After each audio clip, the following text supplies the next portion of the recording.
I stood frozen in front of the mailbox, staring at the envelope in my hand like it had just burned me. My heart skipped a beat as I read the name on it. Diana, my mother-in-law. The same Diana whose funeral we had attended just the day before. I blinked a few times, wondering if my eyes were playing tricks on me. But no, it was real. My name, Jada Pinkett Smith, was written in her beautiful cursive, neat and confident. There was no mistaking it. How on earth? I whispered to myself, still trying to process it. You know, Diana had always been the kind of woman who could light up a room with her presence. From the moment I married Fred, she treated me not just as a daughter-in-law, but as someone she genuinely cared for. And I loved her for that. We had built something special. Me, a 35-year-old remote web designer, and Diana, my mother-in-law, separated by years in age but so close in spirit. Whether it was going out for waffles, shopping downtown, or just having long chats on the phone, we were more like best friends than in-laws. So when she passed away suddenly from a stroke, I was shattered. Even at the funeral, I couldn't wrap my head around the fact that she was truly gone. It felt surreal, like maybe she'd walk in at any moment, smiling, holding a handbag I complimented her on once and telling me, "I got it on sale, baby." But now, this letter. I rushed back inside, hands trembling, and carefully opened the envelope. Inside was a folded piece of thick stationery, smelling faintly of lavender, just like Diana's favorite hand lotion. I held my breath and started to read. Jada, my sweet girl, if you're reading this, then it means I've left this world. I know you're hurting, and believe me, so am I. There's so much I wanted to say in person, but time didn't allow for it. So I've left you with this letter, and something else too. Go to my room at the house, open the closet, and look for the panel at the back. You'll find a small latch. Pull it. But do it alone and only when the house is empty. Love always, Diana. I had to reread it twice before I fully took it in. A secret panel? A hidden latch? It felt like something out of a movie. But knowing Diana, I couldn't doubt it. She always had a flair for the dramatic, and clearly, she'd thought this through. I glanced at the clock. 9 a.m. Perfect timing. Jimmy, Fred's older brother, his wife Brittany, and their 3 kids were all likely at work or school. Their house, which Diana used to share with them, would be empty. I didn't waste another second. I grabbed my keys, threw on a light jacket, and headed straight to the in-laws' place. My heart pounded the whole drive. It wasn't just curiosity. It was that feeling, the one you get when you just know something big is coming. As I stepped into the house, a wave of silence greeted me. No kids arguing. No Brittany's high-pitched voice echoing from the kitchen, and no Diana. That last one hit hard. I made my way to her room, memories flooding back with every step. Her floral bedspread, the picture of Fred and Jimmy as boys on the nightstand, the half-burned lavender candle by the window, all untouched. I opened the closet and pushed aside her neatly arranged dresses. There it was, a faint line running vertically down the back wall of the closet. I felt around and found a latch exactly where the letter had described. Holding my breath, I pulled. Click! The panel opened smoothly, revealing a small compartment. Inside was a stack of documents and another envelope addressed to me. I reached in carefully, hands slightly shaking. I unfolded the new letter. Jada, I knew you would come. You've always been brave, even when things were tough. What you're holding now is my notarial will. I never told anyone about it because, well, I had my suspicions. Jimmy and Brittany. They've been kind to me, but I've seen the greed in their eyes, the way they talk about money when they think I'm not listening. I couldn't ignore that. So I made sure this will was locked away, safe, and meant only for you to find. Also, inside this compartment is my life insurance policy. I've changed the beneficiary. It's you. You were there for me. Not just as a daughter-in-law, you were the daughter I never had. Please do what's right, and please don't hate Jimmy. He's lost his way, but he's still Fred's brother. With love, Diana. I sat down on the edge of the bed, letter clutched to my chest, tears spilling over. I couldn't believe what I was reading. Diana had seen through the masks that Jimmy and Brittany wore. She had known, and somehow she had planned for everything. I didn't stay long. I took the documents and quietly left, heart pounding and 1,000 thoughts swirling in my head. Back home, I called the lawyer whose name Diana had included, Mr. Smith. His voice was calm, professional, but I could sense warmth too. He knew Diana well and had helped her arrange the documents months ago. We agreed to meet soon. That very evening, as I was sipping tea and trying to process it all, I received a message from Brittany. It was short and cold. "We have something important to discuss. Come to the house this weekend. Jimmy and I will explain everything." Something told me it wasn't going to be good. I agreed, because really, what choice did I have? But my gut told me I was walking straight into a trap. The weekend arrived faster than I expected. Fred and I drove back to his childhood home, the very place where so many memories, some beautiful, some painful, were embedded into the walls. I tried to steel myself during the drive, telling myself to stay calm, no matter what Jimmy and Brittany had in store. As we pulled into the driveway, I noticed right away that the kids weren't around. That was strange. Normally, Brittany would make a point to parade them around like trophies, always finding subtle ways to say, "We're the ones who gave Diana grandchildren." Fred whispered, "Why do I feel like this is going to be a mess?" I nodded, trying to keep my breathing steady. "Let's just get through it." We stepped inside and sat down in the living room. Jimmy and Brittany were already there, smug and overly confident, like they'd been rehearsing this moment. Without so much as a hello, Brittany shoved a document across the table. "This is Diana's will," she said, her voice sharp. "She left everything to us, all of it." Fred and I looked at the paper. Sure enough, Diana's signature was there, at the bottom of a page that had "Last Will and Testament" typed at the top. But something felt off. Jimmy leaned back in the chair, arms crossed. "So sorry, but there's nothing for you. Diana left it all to us, like she should have." Brittany smiled like she'd already won. I took a deep breath, stood up, and walked to the front door. I opened it slowly, and in walked Mr. Smith, calm and composed, a leather folder tucked under his arm. Jimmy shot up from his chair, stunned. "Who the hell is this?" Fred blinked, clearly not expecting this either. "Jada?" "This," I said calmly, "is Mr. Smith. He's a lawyer Diana worked with for years, and he's here today because Diana asked him to be." Brittany's face twisted. "Why did you bring a lawyer here? We already have the will." Mr. Smith sat down, nodded politely, and opened his folder. "You claim this is Diana's will," he said, adjusting his glasses. "But I must ask, was this document entirely handwritten by Diana herself?" Jimmy scoffed. "Of course it was. It has her signature, doesn't it?" Mr. Smith shook his head.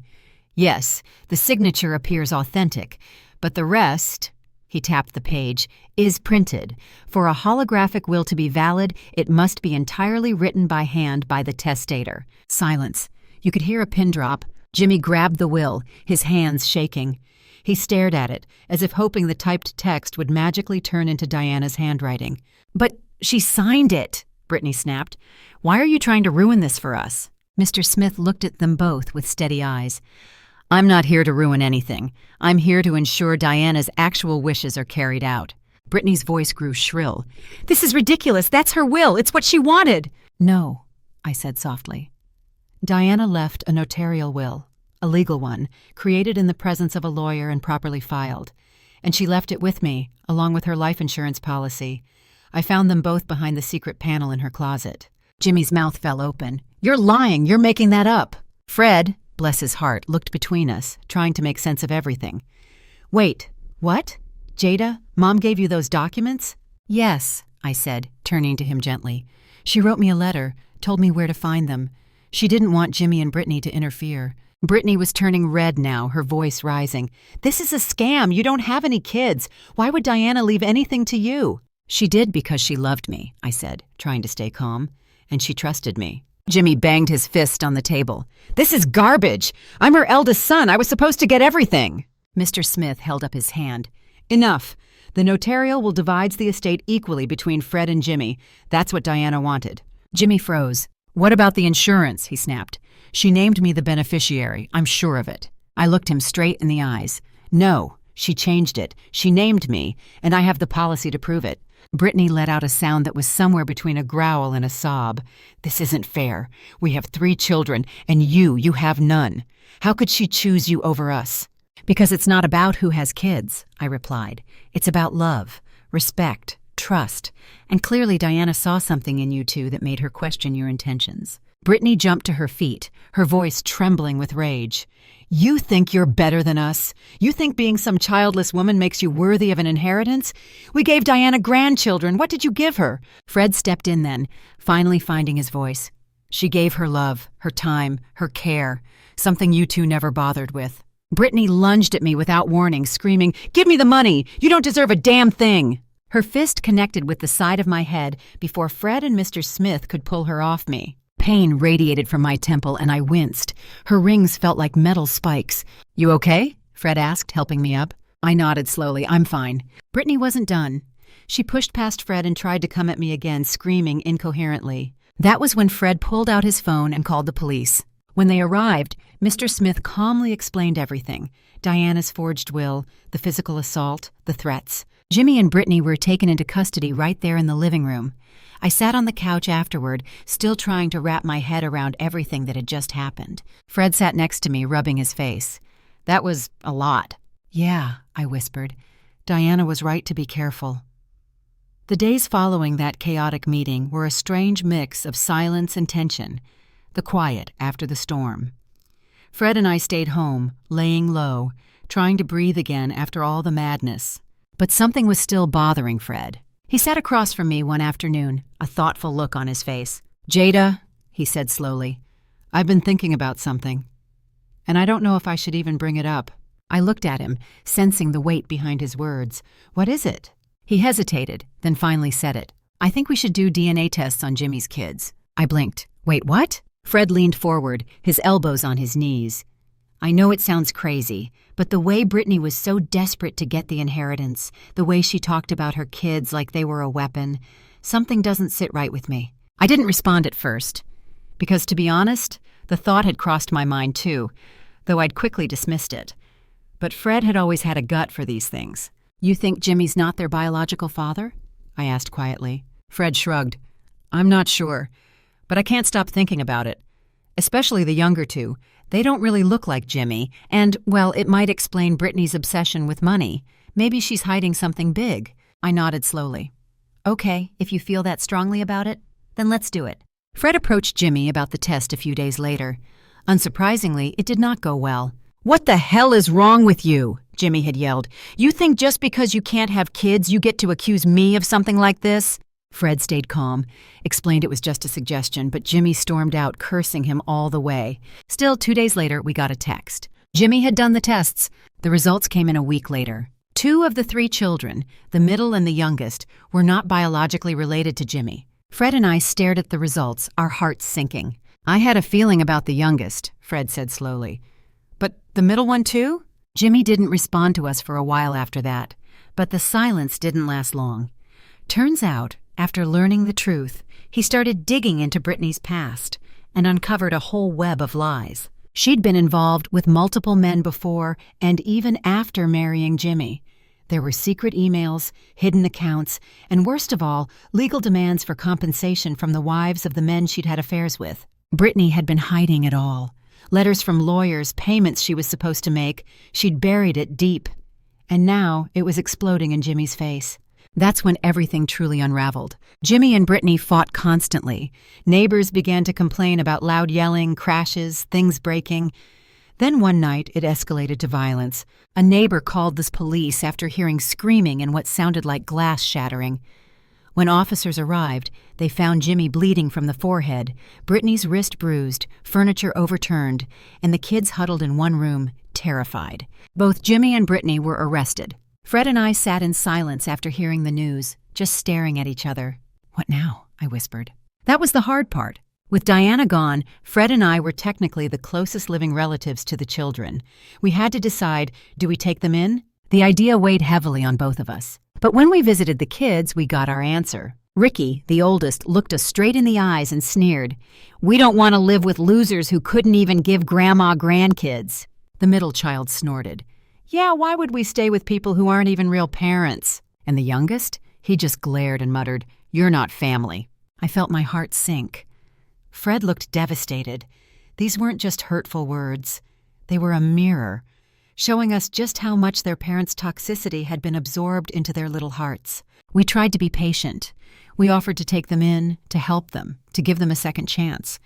But every visit ended with insults, sneers, or cold silence. One day, Ricky, who was 14 at the time, said something I'll never forget. "We'd rather live in a trash can than with 2 nobodies like you." That was it. We reached out to Brittany's parents, who, despite being distant during all of this, agreed to take the children in. It wasn't ideal, but it was the only viable option. They had the means and at least some family connection the kids seemed willing to accept. Fred and I stepped back. We never told the children the truth about their DNA, about who their biological father really was. That wasn't our place. That truth would come out if and when the time was right from someone who bore that responsibility. We signed legal papers, gave what help we could, and quietly stepped out of their lives. And you know what? It felt like closing a heavy, painful door. But even as that door closed, another one opened. Fred and I decided it was time to start fresh, to truly move on from all the chaos. So we moved to a new town, far away, somewhere quiet and surrounded by nature. A small place with tree-lined streets, friendly neighbors, and not a trace of the past. There's this adorable little waffle shop near our new home, the kind Diana would have loved. Every time I pass it, I imagine her smile, her voice saying, "Let's stop in for something sweet, baby." Life began to feel peaceful again. And then the miracle happened. One morning, I took a pregnancy test on a whim. I hadn't even been thinking about it seriously, but something felt different. When the little pink lines appeared, I dropped the stick on the bathroom floor and just stared at it, frozen. Fred rushed in. "Jada, what's wrong?" I looked up at him, tears already spilling. "I'm pregnant." He blinked. "Wait, what?" "I'm pregnant, Fred, for real." He pulled me into his arms, and we cried together. All the pain, all the years of trying and failing, all the heartbreak, we let it all out in that moment. We confirmed it with the doctor the next day. There was no mistake. I was going to be a mother. After everything. After the betrayal, the loss, the trauma. A new life. Diana would have been over the moon. Pregnancy brought a new kind of joy and a new kind of fear. After everything Fred and I had been through, part of me was terrified to believe this was really happening. Every little flutter, every checkup, every morning I woke up and still felt nauseous. I treated them like miracles. Fred became a whole new man. He talked to my belly like the baby could hear every word. Every time we went shopping, he'd point out tiny shoes or soft blankets with stars in his eyes. He built the crib himself, piece by piece, sometimes humming tunes I'd never heard before. It was like he had finally exhaled. And me, I spent a lot of time thinking about Diana. She would have cried tears of joy. I could almost hear her say, "I told you not to give up, baby. It just wasn't the right time." She always had a way of soothing my soul, even when she wasn't physically around.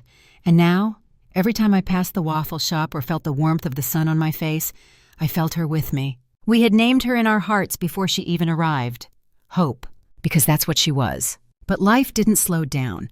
While Fred and I prepared to welcome our daughter, the dust from Jimmy and Brittany's storm was still settling in the background. They both received prison sentences, short, but enough to make a statement. The court charged them with fraud, will forgery, assault, and domestic violence. The added discovery of stolen funds from Diana's personal account didn't help their case. The community they once flaunted themselves in turned their backs. Their reputations were destroyed. Even Brittany's parents, who now had custody of the children, refused to speak of them in public. It wasn't revenge. It wasn't satisfaction. It was just justice. Diana had seen this coming. Somehow she knew.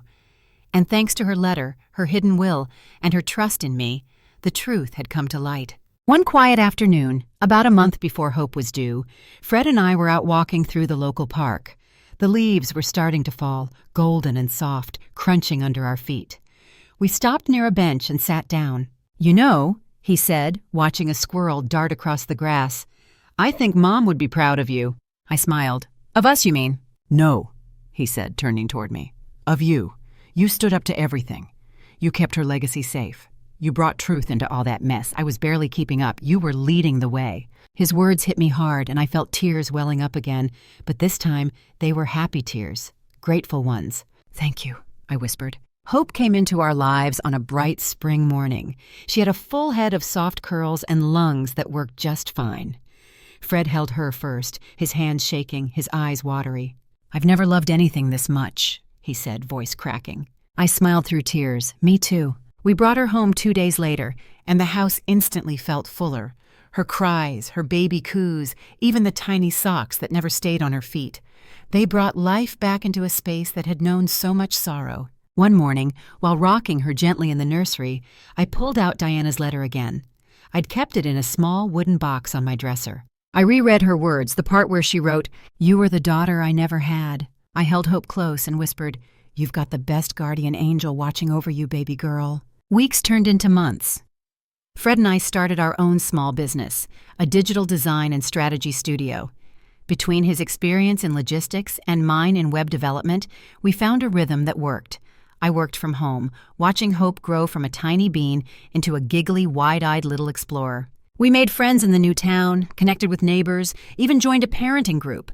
I had never felt so included, so whole. One day, Fred came in holding a photo album he'd found in one of the moving boxes we hadn't opened yet. He sat beside me on the couch and opened it. Inside were photos of Diana, some from our early days, others from holidays, Sunday brunches, and one very special one. It was from the day Diana and I had gone out shopping and ended up at the waffle shop. We were both holding huge waffles, grinning like kids. I touched the photo gently. "I miss her." Fred nodded. "Me too, but I think she's still around, somehow." We placed that photo in Hope's room, right on the shelf above her crib, so she'd always know who her grandma was. We don't hear from Jimmy or Brittany. We don't expect to. Their children never tried to reconnect, and we accepted that too.